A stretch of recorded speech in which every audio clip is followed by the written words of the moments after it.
Daugelis iš mūsų turi vienokių ar kitokių narciziškų bruožų. Ir tai nėra nuostabu. Tačiau mes paprastai nesistengiame savęs iškelti virš kitų ir palaikome ryšį su savo ir kitų žmonių jausmais. Šiame epizode giliau pažvelgsime į vidinį narcizų pasaulį, kas jame vyksta ir kodėl jie yra tokie. Jeigu liksite iki pabaigos, įgysite geresnį supratimą apie narcizų mąstymo ir elgesio ypatumus. Let's go!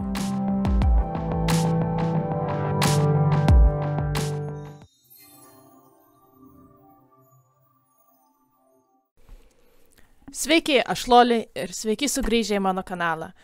Taigi, niekam nėra nuostabu, kad narcizai gali būti labai charizmatiški, įdomus, patrauklus, gundantys žmonės.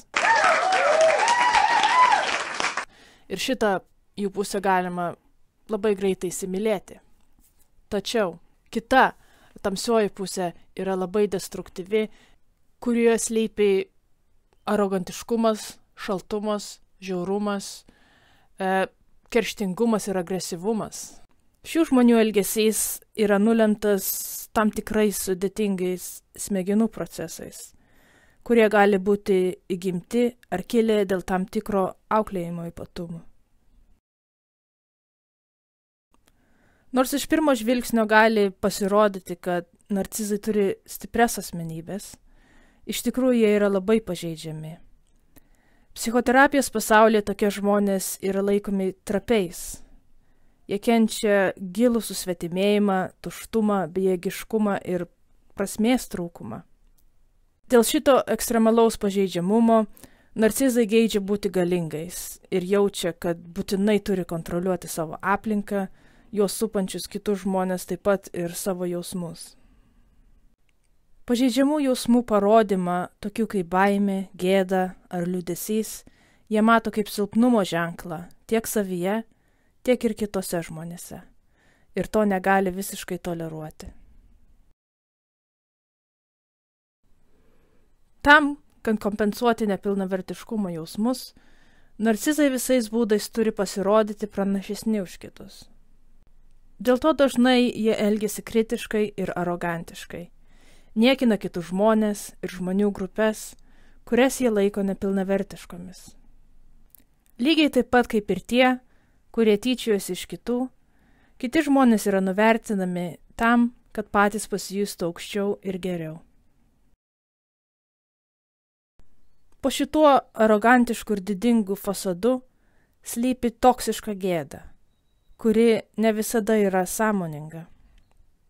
Gėdos jausmas priverčia narcizus jaustis nesaugiai ir neadekvatumo pojūtis sukelia jau minėtas nemalones emocijas, kurias jie turi būtinai nuneigti pačiuose savise.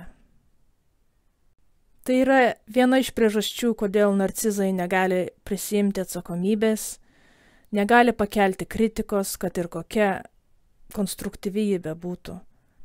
Jie taip pat netoleruoja vidinio nepasitenkinimo jausmo ir kitų žmonių neigiamos nuomonės apie juos. Vietoj to, jie iš kitų reikalauja besąlygiškai į juos žiūrėti tik teigiamai, tam, kad pakelti savo pažeistą savivertę. Taigi, ta paslėpta gėda ir arogantiškas elgesys yra savęs iškelimo priežastis. Narcizai bando įtikinti save ir kitus, kad jie yra tobuli, unikaliai specialūs, patys geriausi, protingiausi, turtingiausi, patraukliausi ir talentingiausi.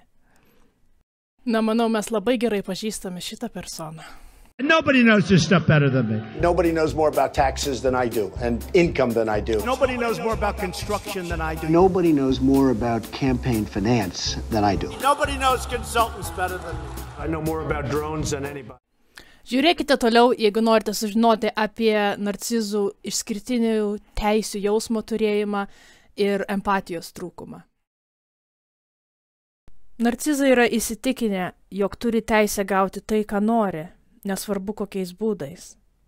Šitas išskirtinės teisės jausmo turėjimas užmaskuoja jų vidinę gėdą ir nesaugumo pojūtį. Kaip jau minėjau, jie save bando įtikinti, kad yra pranašesni už kitus ir su jais būtina elgtis ypatingai. Visuotinai priimtos taisyklės jiems neaktualios. Paimkime paprastą pavyzdį. Jie mano, jog jiems eilėje stovėti nereikia, nes jų laikas yra daug brangesnis nei kitų žmonių. Psichikos sutrikimų diagnostikos ir statistikos vadovas teigia, jog narcizai nenori atpažinti ar tapatintis su kitų žmonių jausmais ir poreikiais. Tyrimai rodo, kad jie turi struktūrinių anomalijų smegenų regionuose susijusiuose su emocinė empatija.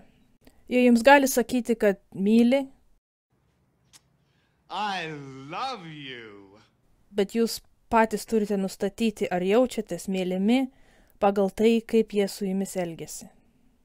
Be empatijos jausmo narcizai gali būti labai šalti ir savanaudiški. Jiems santykiai yra transakciniai ir tai reiškia, jog užuot reagavę į kitų žmonių jausmus, jie yra suinteresuoti, kad vien tik jų poreikiai būtų patenkinti. Kartais net jei tai reiškia kitų išnaudojimą, sukčiavimą, melą ar įstatymų pažeidimą.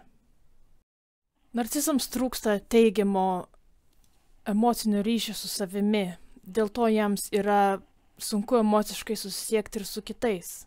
Jų neišsivyščiusi savastis ir nepakankami vidiniai ištekliai reikalauja, kad jie būtų priklausomi nuo kitų, kad juos patvirtintų.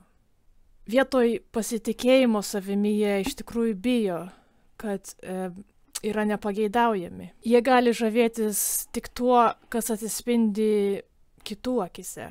Taigi, nepaisant jų pasigirimo ir savęs meilikavimo, jie trokšta dėmesio ir nuolatinio susižavėjimo iš kitų.